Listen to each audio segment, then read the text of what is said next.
Hello everyone, आपके अपने success is के यूट्यूब चैनल में स्वागत है। मैं गौरव सिंघल आपके लिए लेके आया हूँ मैथ्स। और मैथ्स के हम आज कुछ ऐसे कंसेप्ट देखेंगे, कुछ ऐसे क्वेश्चंस देखेंगे जो एग्जाम में क्वेश्चंस आते हैं और उनको सॉल्व करने के लिए हम मैक्सिमम 30 सेकंड्स 20 सेकंड्स लगाएंगे और हमारा क्वेश्चन सॉल्व होगा। तो आज का हमारा टॉपिक है हाइट एंड डिस्टेंसेस। और अपने इस टॉपिक में देखिए, ये टॉपिक कवर होता है एडवांस मैथ्स में, लेकिन ये एक ऐसा टॉपिक है जिसको हम एडवांस मैथ्स से नहीं, हम केवल अर्थमेटिक के कंसेप्ट लगा के, रेशो के कंसेप्ट लगा के क्वेश्चन सॉल्व कर पाएंगे। तो स्टार्ट करते हैं हमारा टॉपिक हाइट एंड डिस्टेंसेस। तो सबसे पहली बात जो हाइट एंड डिस्टेंस में हमें समझनी है, वो पहली बात ये कि कोई भी क्वेश्चन हाइट एंड डिस्टेंस का केवल 3 ट्राइंगल से सॉल्व हो सकता है। और वो 3 मैजिक ट्राइंगल्स कौन से हैं समझते हैं। पहला ट्राइंगल है जब आपको एंगल बोला जाए 30 डिग्री का, ठीक है ना। देखिए, कोई एक ट्राइंगल जिसमें एक एंगल हमारा बोला गया 30 डिग्री, ये आपको पता है 90 डिग्री होगा। ये 30 डिग्री हुआ, ये 90 डिग्री हुआ। तो अब इस ट्राइंगल में देखिए, किसी भी ट्राइंगल के लिए एंगल के सामने वाली साइड होती है परपेंडिकुलर, एंगल जिस पर होता है वो होता है बेस, और ये हुआ हाइपोटेन्यूज। अगर मैं यहां पर आपको साइन थीटा पूछूं तो आप बताएंगे sine theta is equal to होता है परपेंडिकुलर अपॉन में हाइपोटेन्यूज। साइन थीटा क्या होता है? Perpendicular upon hypotenuse. और एंगल क्योंकि आपको 30 डिग्री गिवन है और साइन 30 1/2 होता है, साइन 30 1/2 होता है, इसका मतलब परपेंडिकुलर और हाइपोटेन्यूज का रेशो 1/2 हो गया। मतलब इस ट्राइंगल में अगर परपेंडिकुलर 1 है तो हाइपोटेन्यूज 2 है। मतलब यहां को अगर इसको मैंने 1 लिखा तो ये क्या हो जाएगा? 2। उसी तरह से आपको पता है tan theta is equal to होता है परपेंडिकुलर अपॉन बेस, और अगर यहां पर tan 30 की बात करी जाए तो वो होता है 1/√3। तो इस ट्राइंगल में अगर परपेंडिकुलर 1 है तो बेस √3 है, यानी कि ये वाली वैल्यू हो जाएगी √3। यहां तक बात समझ में आ रही है? ये 1 हुआ, ये √3 हुआ, ये 2 हुआ। अब सब कुछ भूल जाइए, अब हमें कुछ याद नहीं रखना। आपको सिर्फ इतना ध्यान देना है कि किसी भी ट्राइंगल में एंगल हमें दिया गया है 30 डिग्री, एंगल 30 डिग्री है, तो जो सामने वाली साइड होगी वो 1 होगी, जो नीचे बेस होगा वो √3 होगा, और हाइपोटेन्यूज हमेशा 2 होगा। देखिए, जब हम क्वेश्चन करेंगे तो इस बात को और अच्छे से समझ पाएंगे। जैसे मैं आपको एक और एग्जांपल दिखाता हूं। हमारा दूसरा मैजिक ट्राइंगल है, एंगल आपको दिया जाएगा 45 डिग्री। अगर ये 45 डिग्री है तो आप कह सकते हैं क्या ये भी 45 डिग्री ही होगा, क्योंकि ये 90 होगा, और किसी भी ट्राइंगल में तीनों एंगल्स का सम ही कितना होता है? 180। ये 90 तो इन दोनों का सम 90, ये 45 तो ये 45 बचा। अब अगर किसी भी ट्राइंगल में 2 एंगल्स इक्वल हैं तो उनके सामने वाली साइड्स भी इक्वल होंगी। मतलब अगर ये साइड 1 यूनिट है तो ये भी साइड कितना होगा? 1 यूनिट। ये साइड 1 यूनिट, ये साइड 1 यूनिट, तो आप चाहे पाइथागोरस से देखिए, ये साइड कितना हो जाएगी? √2।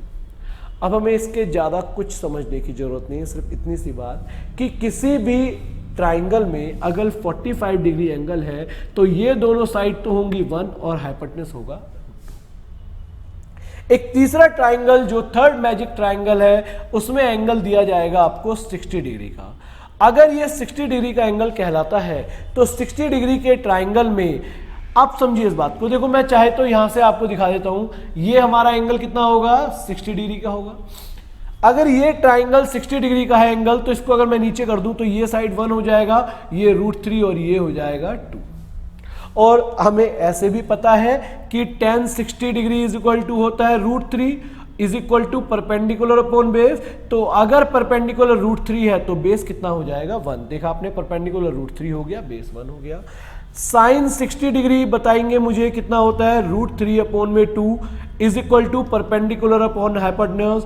इसका मतलब अगर परपेंडिकुलर √3 है तो हाइपोटेन्यूज 2 है, परपेंडिकुलर √3 हाइपोटेन्यूज 2 हुआ।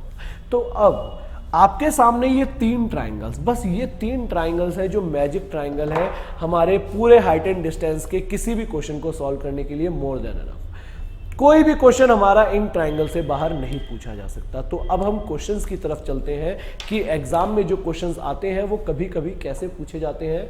चलिए, तो हमारा पहला क्वेश्चन मैं आपके बोर्ड पर लिख रहा हूं यहां पर। देखिए, इस क्वेश्चन को अब सॉल्व करते हैं। बहुत ही आसान सा क्वेश्चन है, आप सिर्फ डायग्राम बना के अपना क्वेश्चन सॉल्व कर देंगे। अब डायग्राम कैसे बनेगा ये देखते हैं।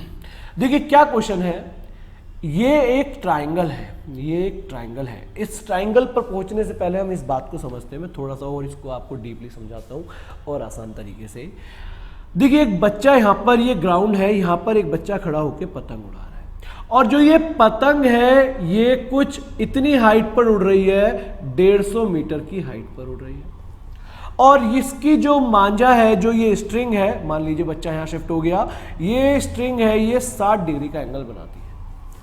अब एक बात देखिए, अभी हमने 3 गोल्डन ट्राइंगल पढ़े थे और वो गोल्डन ट्राइंगल क्या थे कि अगर ये एंगल 60 डिग्री है तो ये साइड अगर 1 होगी तो ये साइड 1, तो ये साइड हमारा कितना हो जाएगा, √3 हो जाएगा। ये वाली साइड हो जाएगी √3, ये 1 होगी, ये √3 होगी और हाइपोटेन्यूज कितना होगा, 2 होगा। देखिए क्वेश्चन सॉल्व है आपका यहाँ पर। अब जो ये पतंग उड़ रही है 150 मीटर की हाइट पर, इसका मतलब यहाँ पर लिख रहा हूं मैं, √3 यूनिट की वैल्यू कितनी हो गई, 150 फीट या मीटर वॉटेवर, उससे कोई फर्क नहीं पड़ना अपना। √3 की वैल्यू 150 फीट है तो 1 यूनिट की वैल्यू बताएंगे कोई मुझे, 150 डिवाइडेड बाई √3 फीट। क्लियर है। और अगर 1 यूनिट की वैल्यू इतनी तो 2 यूनिट की वैल्यू कितना हो जाएगा, क्योंकि हमें लेंथ ऑफ द स्ट्रिंग चाहिए। पहले तो इसको सॉल्व कर लेते हैं। इसको लिख सकते हैं 2 × 3 × 50 डिवाइडेड बाई √3। √3 से इसको कैंसिल करेंगे, कितना आ जाएगा, 100 √3 फीट। इट मीन्स जो स्ट्रिंग हम यूज कर रहे हैं उस स्ट्रिंग की लेंथ है 100 √3 फीट। क्लियर हुआ सबको। तो इस तरह से क्वेश्चन एग्जाम में आएगा जिसको हम सॉल्व करने वाले हैं। ठीक है, तो नेक्स्ट क्वेश्चन की तरफ चलते हैं। चलिए देखिए क्वेश्चन क्या कह रहा है हमसे कि एक tree is broken by the wind. एक ट्री है, एक पेड़ है जो कि हवा से टूटकर गिर गया है। एंड द ब्रोकन पार्ट, और जो ट्री का टूटा हुआ हिस्सा है, जो पेड़ का टूटा हुआ हिस्सा है, वो 30 मीटर दूर जाके या 30 मीटर वो गिरता है। मतलब इसका मतलब समझिए आप यहाँ पर देखिए, कुछ इस तरह से हमारा डायग्राम बनेगा कि मान लीजिए ये ग्राउंड है और इस पर ये एक पेड़ खड़ा है। अब ये हवा चली और पेड़ यहां से टूटकर ये वाला पोर्शन ग्राउंड पर ऐसे गिर गया। दिख रहा है सबको। अब जब ये वाला ग्राउंड पर ऐसे गिर गया तो पेड़ जो पहले पूरा खड़ा था वो अब नीचे गिर गया, और जो ये एंगल बना रहा है ग्राउंड के साथ वो बना रहा है 30 डिग्री का। ये जो कितनी दूर जाके पड़ रहा है, 30 मीटर आगे। यहां से यहां तक का डिस्टेंस 30 मीटर है। देखिए क्वेश्चन में कुछ नहीं बचा, 1 सेकंड में सॉल्व। मुझे बताइए अगर ये एंगल 30 डिग्री है, ये साइड 1 होगी, ये साइड √3 होगी और ये साइड क्या होगा, 2 होगा। आपको किसकी वैल्यू पता है, यहां पर √3 की वैल्यू पता है। √3 की वैल्यू कितनी है, 30 मीटर। तो मुझे फटाक से 1 यूनिट की वैल्यू बता दो, कितना हो जाएगा, 10 √3 मीटर। ये सबको क्लियर है ना ये वाली बातें। अगर 1 यूनिट की वैल्यू 10 √3 मीटर है, मुझे पेड़ की हाइट चाहिए। मुझे बताएगा कोई यहां पर पेड़ की हाइट कितनी यूनिट होगी, सोचिए। देखो 1 यूनिट ये वाला पोर्शन है और 2 यूनिट ये वाला पोर्शन है। भाई यह पेड़ ऐसे खड़ा था, जब ये ऐसे गिर गया तो 2 भी तो पेड़ ही है। 2 और 1 कितने यूनिट हुआ टोटल, 3 यूनिट। यानी कि पेड़ कितने यूनिट का था, 3 यूनिट का। 10 √3 × 3 कितना हो गया, 30 √3 मीटर। मतलब ये हमारी पेड़ की हाइट आ गई कि वास्तव में जो पेड़ था वो 30 √3 मीटर ऊंचा था। Question solve. क्लियर हो रहा है। चलिए नेक्स्ट क्वेश्चन की तरफ चलते हैं हम अपने यहां से। ठीक है, इसको रब कर रहा हूं मैं। चलिए नेक्स्ट क्वेश्चन देखते हैं, इसको खत्म करके। इस तरह से क्वेश्चन है। देखिए अगर आपके तरीके सही होंगे, हमारा रास्ता सही होगा, तो हमें डेफिनेटली मंजिल मिलेगी। हमें अपने रास्तों को, हमें अपने तरीकों को इम्प्रोवाइज करना है। जितने ज़्यादा अच्छे हमारे मेथड्स होंगे उतना ही हमें टाइम कम लगेगा। बट ऑफ कोर्स ये बात है, जितना ज़्यादा हम अपने आप को अभी मेहनत कर लेंगे। देखिए कोई भी एग्जामिनर या कॉम्पिटिशन एग्जाम की जब भी हम बात करेंगे तो कोई भी हमसे ये नहीं चाहता कि हम हार्ड वर्क करें एग्जाम में। वो हमसे चाहता है कि हम स्मार्ट वर्क करें। And smart work means smart work. Like if I have to multiply something, then I don't have to कि मुझे इस तरह से लिखना पड़े 33 गुणा 5 अगर मुझे करना है तो मैं इस तरह से नहीं करूंगा कि 5 या 15 फिर इस तरह से। अगर मुझे 33 गुणा 5 करना है तो मैं क्या करूंगा, 30 को 5 से गुणा करिए, 30 गुणा 5 150, 3 को 5 से गुणा करिए 15, 165। आ रही बात समझ में? ये बातें सब आपको क्लियर होनी चाहिए। जैसे आपको पता है 2 पंजे 10 और 17 सत्ते, यही बातें। जैसे आपको 2 पंजे पता है, आपको सोचने की जरूरत नहीं है 2 दूनी 4 होता है, आपको सोचने की जरूरत नहीं है 3 पंजे 15 होता है। इसी तरह से आपको सोचने की जरूरत नहीं पड़नी चाहिए कि 17 अट्ठे कितना होता है, 18 नब्बे कितना होता है, 21 पंजे कितना होगा। ये सब आपकी प्रैक्टिस है। ये जितनी ज्यादा आप प्रैक्टिस करेंगे उतनी चीजें हमारे लिए क्लियर होती जाएंगी। चलिए मैं एक क्वेश्चन और लिख रहा हूं मैं बोर्ड पर आपके सामने, और हमारा क्वेश्चन इस तरह से। अच्छा, इसको समझने से पहले हमें 2 पॉइंट्स और समझने होंगे यहाँ पर। देखिए, हाइट एंड डिस्टेंस में 2 टर्म्स और यूज होती हैं, और उन दोनों ही टर्म्स के बारे में आपको बहुत अच्छे से पता है, और वो है angle of elevation and angle of depression. इसको समझते हैं ये क्या होता है। एंगल ऑफ एलिवेशन उन्नयन कोण, एंगल ऑफ डिप्रेशन अवनमन कोण। क्या होता है इसको समझते हैं। लाइक एक बॉय है, वो यहां पर ग्राउंड पर खड़ा है, और एक और बॉय है, एक और लड़का है, वो यहां पर खड़ा है। अब दोनों एक दूसरे को देख रहे हैं। जब दोनों एक दूसरे को देख रहे हैं तो आप खुद सोचिए, जो बच्चा नीचे खड़ा है उसको ऊपर वाले को देखने के लिए अपनी नजरें ऊपर करनी पड़ेंगी, और जब वो अपनी नजरें ऊपर करेगा तो उसका जो ग्राउंड सरफेस है, उस ग्राउंड सरफेस के साथ उसकी आईसाइट का एक एंगल बनेगा। बात समझ में आ रही है? जो एंगल नीचे से ऊपर की तरफ जाएगा, और इसको मैंने माना थीटा, और ये कहलाता है एंगल ऑफ एलिवेशन। इसको लिखते रहिए साथ में एक बार समझ के, एंगल ऑफ एलिवेशन, या हिंदी में इसको बोला जाता है उन्नयन कोण। हिंदी में बोला जाएगा इसे उन्नयन कोण। अब जो लड़का ऊपर खड़ा है, जो बच्चा ऊपर खड़ा है, जब वो इसको देखेगा तो उसकी लाइन ऑफ साइट तो यही होगी, लाइन ऑफ साइट तो डेफिनेटली यही होगी। लेकिन एक बात समझिए, वो अपनी हॉरिजॉन्टल लाइन के साथ, मतलब मैं यहां पर अगर टॉप पर खड़ा हूं, मुझे नीचे देखना है तो मैं अपनी आंखें नीचे करूंगा, और जब मैं नीचे करूंगा तो वो हॉरिजॉन्टल के साथ एक एंगल बनाएगा, और ये मान लीजिए अल्फा है, और इसको मैंने माना अल्फा है, तो ये होगा एंगल ऑफ डिप्रेशन।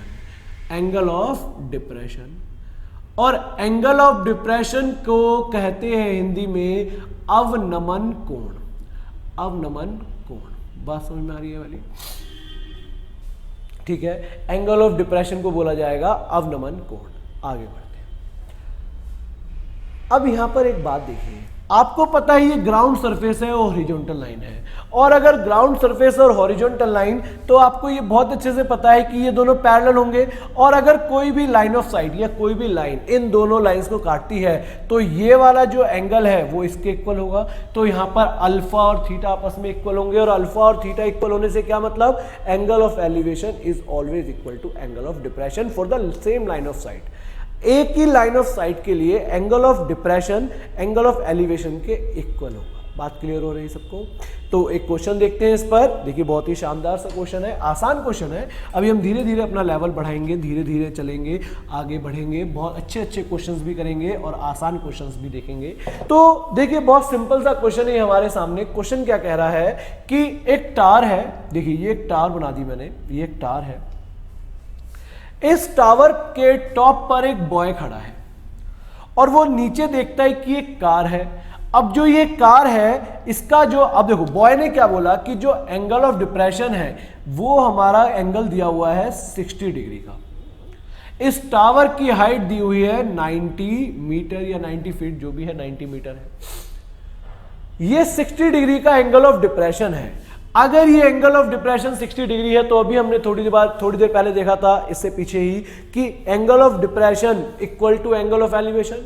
तो एंगल ऑफ एलिवेशन इक्वल होगा, इसका मतलब ये वाला एंगल भी कितने डिग्री का होगा, 60 डिग्री का होगा। आपका क्वेश्चन सॉल्व हो गया, कुछ नहीं है इस क्वेश्चन में। अब ये ट्राइंगल बना एक, इसमें ये एंगल 60 डिग्री है, ये 1 होगा, ये √3 होगा और ये 2 होगा, बस हो गया क्वेश्चन। √3 यूनिट की वैल्यू कितनी आ गई, 90 मीटर।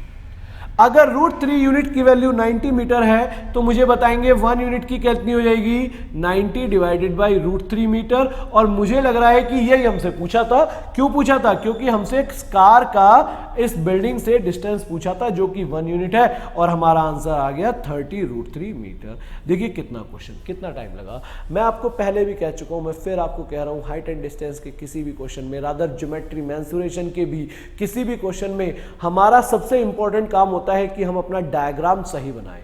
अगर हमारा डायग्राम सही है, आपके सामने है पूरा क्वेश्चन, अगर आपका डायग्राम सही है तो आप ये मान लीजिए कि हमारा क्वेश्चन 90% हो गया।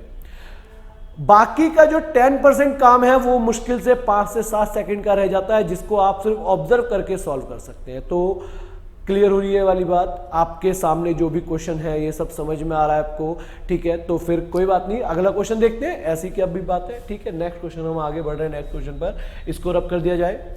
चलिए ठीक है, ये आप नोट कर लेना साथ साथ में, ठीक है। कॉपी पेन लेके बैठना, और खाली वीडियो देखने से काम नहीं चलेगा, अपने को नोट भी करते रहना है साथ में। नेक्स्ट क्वेश्चन की बात करेंगे तो देखिए क्वेश्चन नंबर 4, एक बहुत ही अच्छा सा क्वेश्चन। इस क्वेश्चन को करने के लिए मुश्किल से सिर्फ 10 सेकंड, लेकिन 10 सेकंड भी तब जब हमारा डायग्राम सही हो। मैंने आपको फिर बताया डायग्राम आपका सही होना चाहिए, फिर कुछ नहीं है।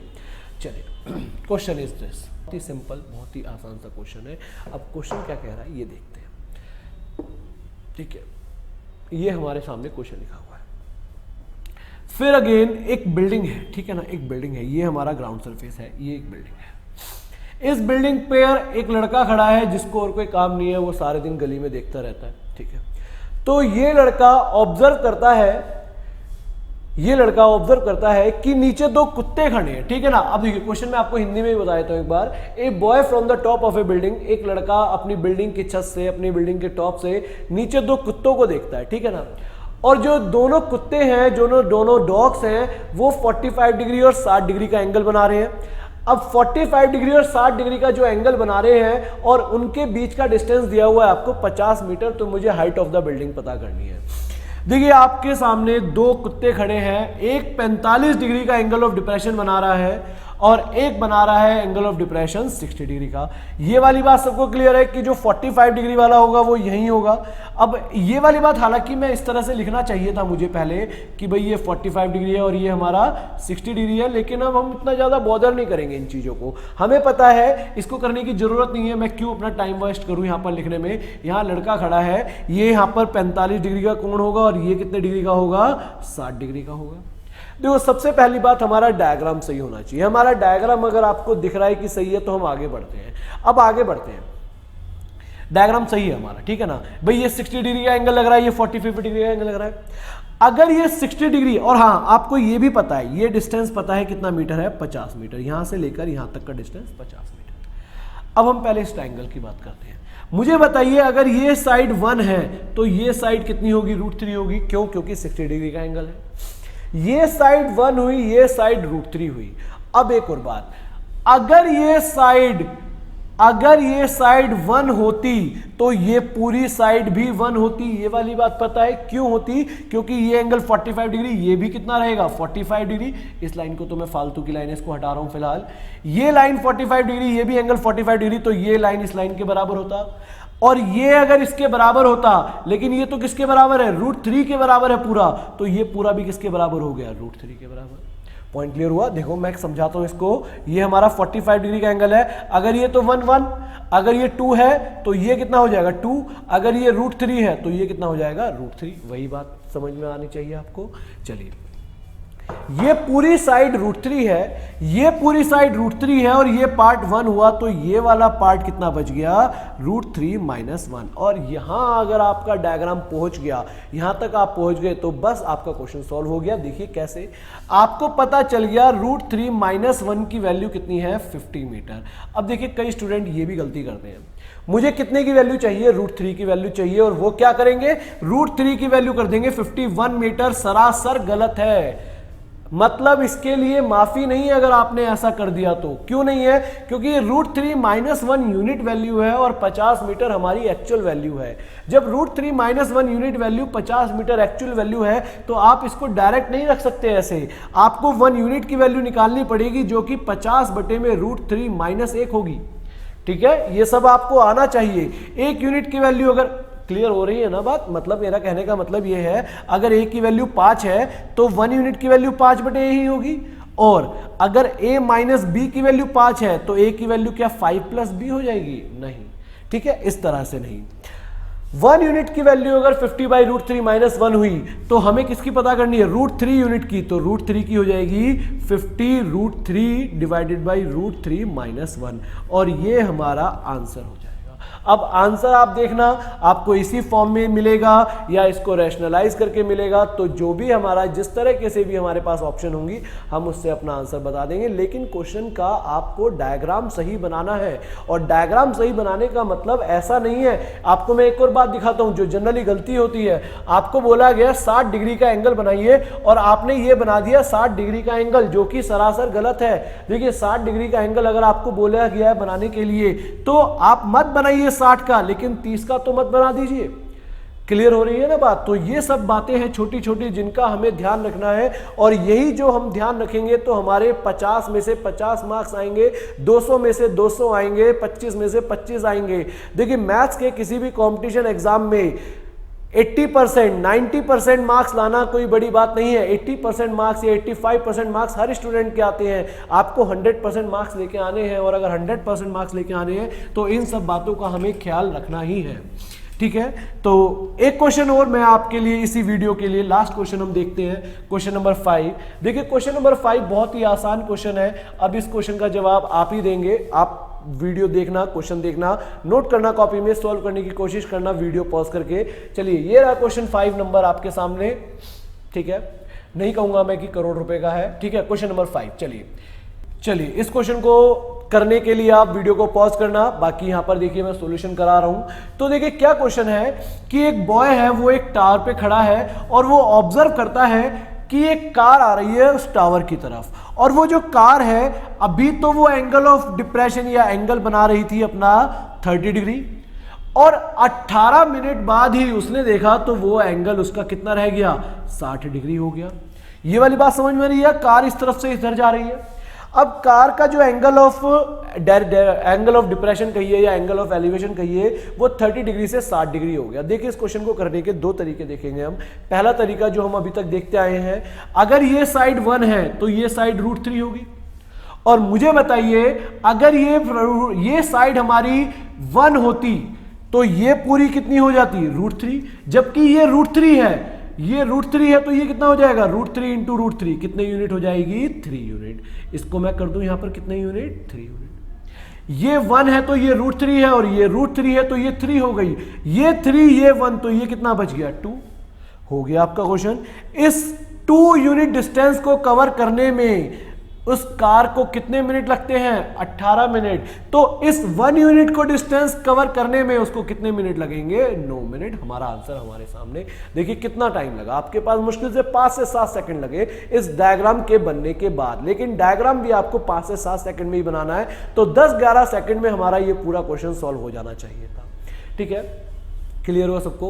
अभी मैंने कहा आपको इस क्वेश्चन का करने का एक और तरीका मैं आपको दिखाता हूं, ठीक है ना। तो इसको रब करके, ये तो आपकी वीडियो है, आप तो कितनी बार भी उसको बैक करके दोबारा देख सकते हैं। तो मैं इसी क्वेश्चन को एक और मेथड से करवा रहा हूं। इस मेथड के बारे में ऑल्दो हमने अभी अपनी वीडियोस पर बात नहीं करी है, लेकिन फिर भी आपको थोड़ा बहुत तो आइडिया ही है। मैं दिखाता हूं आपको। इसमें ट्राइंगल की 2 प्रॉपर्टीज लगेंगी। ये एंगल हमारा है 30 डिग्री का, और ये एंगल है हमारा 60 डिग्री का।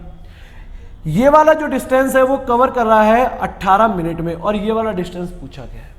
देखिए आपने एक ट्राइंगल की प्रॉपर्टी पढ़ी होगी कि अगर ये एक ट्राइंगल है तो ये एंगल इन दोनों के सम के बराबर होता है। मतलब अगर ये 1 है, ये 2 है, ये 3 है, तो angle 3 is equal to angle 1 plus angle 2। ये प्रॉपर्टी अपने को पता है, और नहीं पता तो अभी समझ लीजिए कि exterior angle interior opposite angles के सम के बराबर होता है। Angle 3 is equal to angle 1 plus angle 2।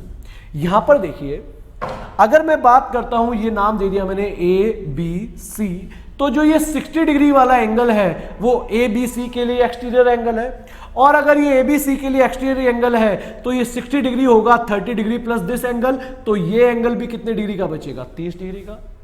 Clear हुआ? और एक बात बताइए, ये 30 डिग्री का एंगल, ये 30 डिग्री का एंगल, तो क्या ये दोनों साइड्स बराबर नहीं होंगी? ये दोनों साइड्स भी बराबर होंगी क्योंकि आइसोसेलेस ट्रायंगल बन गया, समद्विबाहु त्रिभुज बन गया। अब ये साइड अगर, अब देखो इस ट्रायंगल की बात करते हैं, ये 1 यूनिट, ये √3 यूनिट और ये कितने यूनिट, 2 यूनिट। अगर 2 यूनिट ये है तो ये भी कितना होगा, 2 यूनिट। हो गया आपका क्वेश्चन। 2 यूनिट पार करने में 18 मिनट, तो 1 यूनिट पार करने में कितना, 9 मिनट।